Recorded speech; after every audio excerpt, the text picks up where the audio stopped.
ihe a bụrụ nkụzi akụziri nke mekwere na ekwuru na by the year 2000 eji wee mema Millennium Bug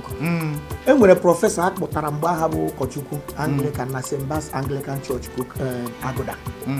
nye njikpa aha bụ enwere ndị receive that teaching nwere ike ịhụ ihe onyonyo a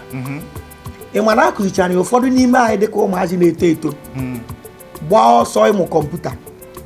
gbaa ọsọ ije amụ one trade or scale or the other ka anyị were ghara ịbịa in contact with 666 because emechara mgbe ekwuo na calibration the value of computer C pụtara nke a o pụtara nke a agbakọcha ya ọ bụrụ 666 the same computer onye nọ n'ọfịs gị UGWUMBA gị na Antichrist nọ n'ọfịs ọ bụghị ọfịs ike kwa kọmputa nwunye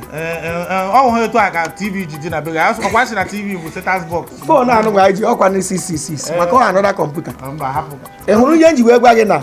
mgbagwoju anya na nkụzi end time mere mụnwa wee kpebie na ibi ndụ gbalie oke m yọọ Chineke ka o nyere m aka ka mụ na ya dị na mma o ya bụ mbọsị ọnwụ na m mechiri anya ma na Jizọs nke m abịa onye mara nke ọ na-akụzi ọ kụziri na-aga maka na Baịbụl bụ dịka ọhịa nwoke bụ n'ukwuru ya na ọ pụta soro na-aga nke sọrọ Jizọs abịazi na the year 2000 anyị ka